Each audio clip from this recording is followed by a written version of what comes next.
Hello everyone, welcome to Red Snapper. My name's MJ and this is Snap or Pass. This week, one of the new cards to the game, alongside Kate Bishop Hawkeye, is Marvel Boy. He's a 3/2.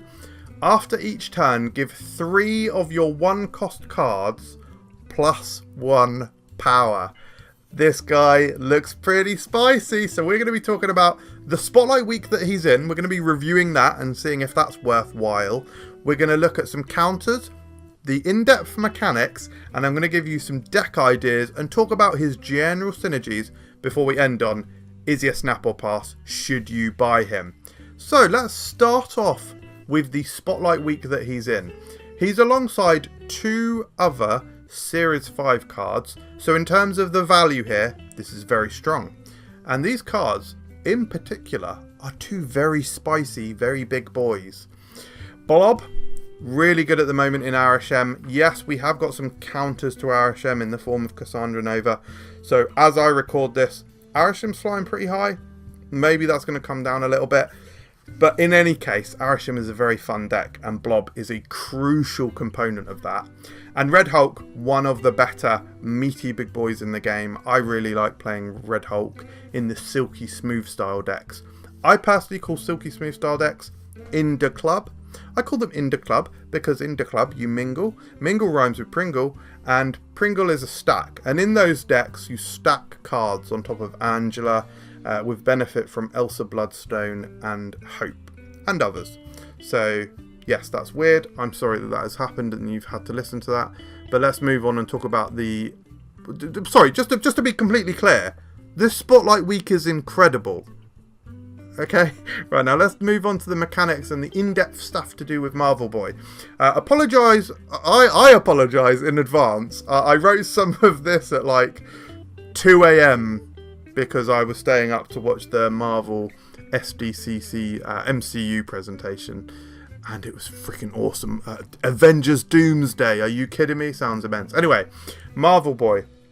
Bloody hell, it's getting hot in here. His ability happens at the end of the turn, so in some very rare instances, if it's ever relevant, things like Shang-Chi are going to be able to avoid this. You know, maybe there's like a Nidavellir thing going on, or maybe you've got a Martyr and you've got a turn 7. So there's going to be very rare instances where that is a thing, but just generally speaking, yes, this effect happens at the end of the turn. He'll target 3 individual cards, and obviously if you haven't got 3 1-cost cards out yet, then he'll do fewer than 3. There's really only sort of 1 card that reliably gets you 3 1-cost cards by turn 3, and that's Squirrel Girl. However, in a zoo style deck, which this guy's going to fit into nicely, you might have a lot of 1-cost cards, and so maybe you play 1 on 1 and you play 2 on 2. However, there's some other cards that you might want to play on 2 that synergize really well with Marvel Boy. And he's a very good way to spread power across the board. He's like a mini Avengers Doomsday, and not dissimilar to Kazar either, especially considering the power output of Kazar. Marvel Boy is cheaper, and he might even be stronger in some circumstances, because he can stack the power. If you have fewer 1-cost cards, Kazar has less of a benefit, and Marvel Boy has more of a benefit. But let's talk about some of the pros. If you play him on turn 3, he's essentially a 3/14. Absolutely crazy. So yeah, if you have played that Squirrel Girl, or you have had that fire early game, and you have flooded the board with 1-cost cards already, you get him down on turn 3, he's already getting the maximum buff possible, and by the end of the game, he's a 3/14. That is obviously absolutely incredible value. That's like Thena value, or old Angela value, which we've seen was so good it had to be nerfed multiple times. He may be the best zoo card in the game. He is going to be a complete and utter staple in zoo going forward. And this is an archetype that has had recent boosts as well. Gilgamesh, Mockingbird. Absolutely crazy. This is going to push them even freaking further. They're definitely going to be one to watch. and there's some really interesting new synergies that are developing. If you watched our Snap or Pass video on Hawkeye Kate Bishop, you will see that we highlighted one really interesting and really exciting new synergy between Kate Bishop and Black Swan. You throw Marvel Boy into the mix and you're really starting to get some interesting new lines for Zoo decks. And he's difficult to counter. Red Guardian is really one of the only cards that can truly get this guy. But the thing with that is either they got lucky and they played him on the turn that you played Marvel Boy and you knocked him down, or you... sorry, I'm getting confused there. Basically, even if they play Red Guardian maybe on turn 4, you've already got one turn of benefit from Marvel Boy. So it's very different to like a Red Guardian on an Iron Man, which just completely kills that location and completely kills that strategy. With Marvel Boy, you have these opportunities to benefit from him before your opponent is able to deal with him, if that makes sense. There's some decent locations with him as well. Things like Savage Land, you're going to be able to get some extra power into that location, which is already looking plump. Bar Sinister.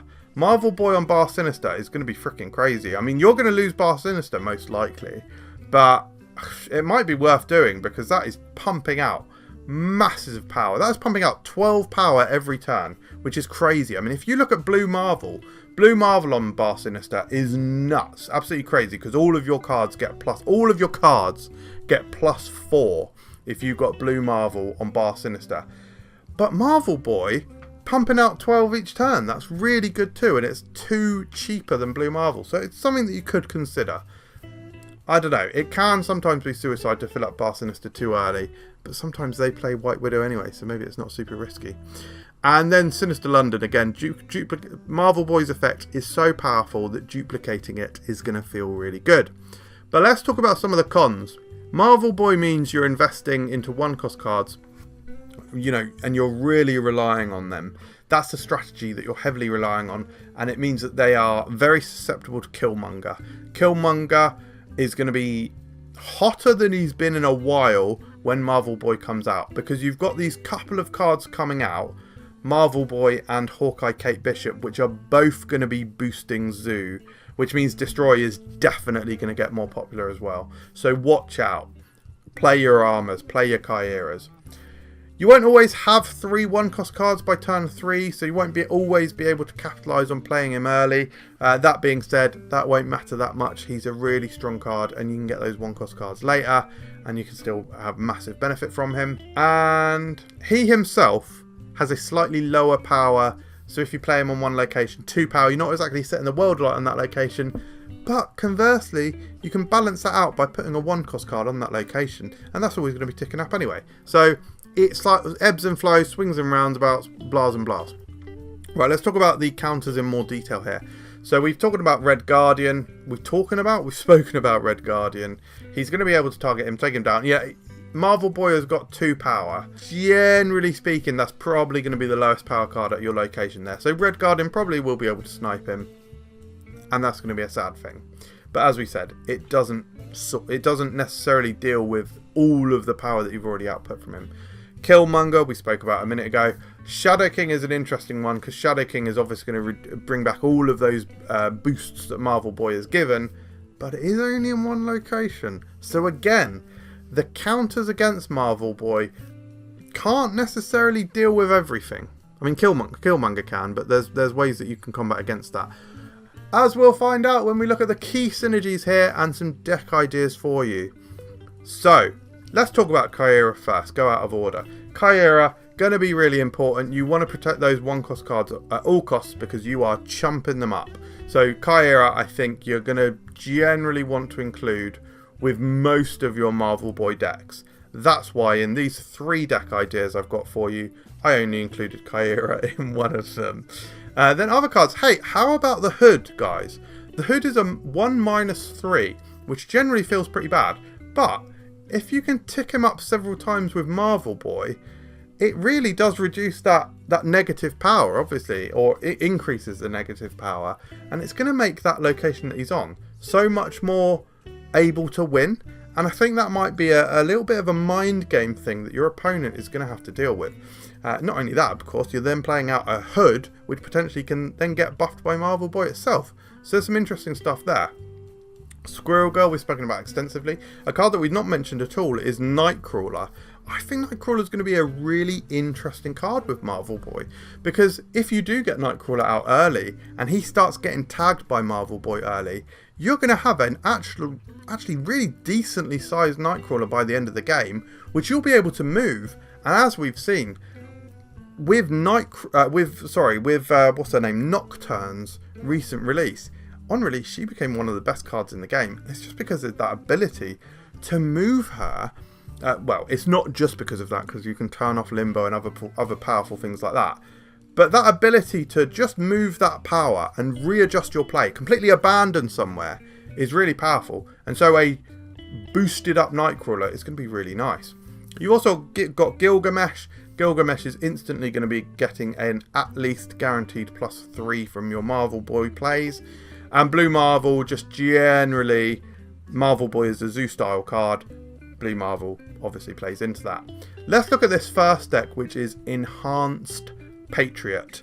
This is obviously a Patriot leaning style deck. So we've got the normal mainstays of a Patriot deck. We've got Patriot, Kazar, Blue Marvel, Ultron as our finisher.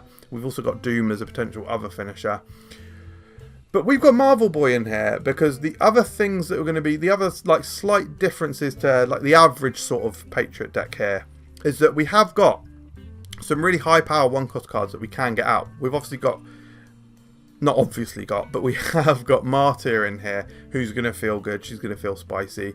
We've got Kate Bishop, who might be able to give you some really high power cards. I mean, generally speaking, a Squirrel with the +2 from Patriot, which could be a +4 if you were playing a different deck with Patriot and Mystique. That is what, a 5 power card? If we look at something like the Hawkeye Kate Bishop grapple card, getting a couple of tags from Marvel Boy, that brings it up to like a 5 itself. So it's similar, you know, it's similar. But hey, you could have both. You could have the Squirrel and that. And then just the other Mockingbird, we're going to have the generated cards in here, like the Demon, the Arrows, well, really it's primarily those, isn't it? But Mockingbird has a chance to get that, and we don't have Mysterio in here. We could have Mysterio in here. It could be an overlook that we didn't have Mysterio in here, perhaps. But we've also got, I just want to quickly shout out, Invisible Woman in here as well. Hide what you're doing. If you play a Hood out early, or a Kate Bishop, they're not necessarily going to know what you're doing. They're certainly not necessarily going to know that you're a Patriot deck. So play that Invisible Woman out. It also gives you a little shield against like Rogue or Enchantress as well.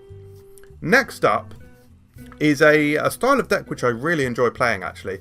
I've called it Block Going Trap. This is because you want to block a location with ongoing cards and then surprise win that location. As they try to win it, they try to put just a little bit of energy into that, or a little bit of energy and power into that location to just one-up you.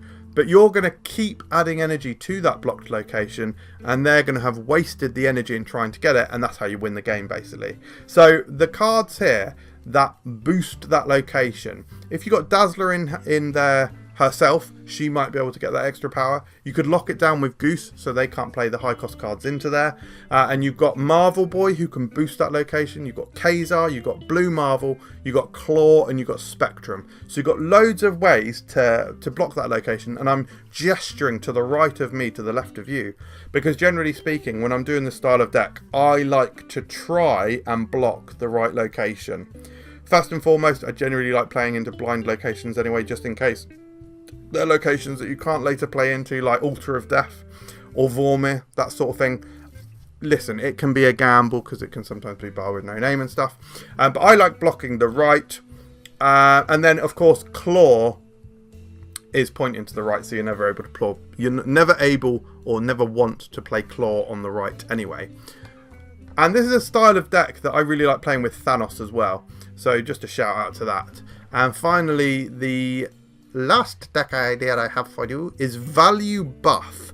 So this is basically generally very high value cards. Cards that cost a lower amount of energy but have a high power output. So things like Nocturne, Marvel Boy himself, of course. We've got Gilgamesh in here because we're going to have lots of buffed cards. I've got Hawkeye, Kate Bishop again in here. And then we've got some of the high power cards that you can get out for cheap. These cost reduction cheaters like Sasquatch and Mockingbird. And we have got the Black Swan in here again, which I think I've spoken about in this video. I think that Kate Bishop is going to be a huge boost to Black Swan. So you've got this really nice line of like a turn 2 Hawkeye, a turn 3 Black Swan, or a turn 3 Marvel Boy perhaps. Turn 4 Black Swan. You dump loads of stuff, including your arrows on turn 5, and then on turn 6 you're going to have Sasquatch. You could play Sasquatch, Mockingbird, and Gilgamesh probably quite comfortably. Or, okay, maybe you don't get out with the Gilgamesh, but at least you can get out the Sasquatch, the Mockingbird. Maybe you get out a juicy Martyr, a Nocturne, and a Squirrel Girl. You block all of the locations, Martyr can't move, and you absolutely storm it, and they're not ready for it. This is a high value, surprising output of play. Yes, it should be clear by now, guys. My light has just gone off, apologies. It should be clear, but shall I hold that like that? Is that better? Probably much worse.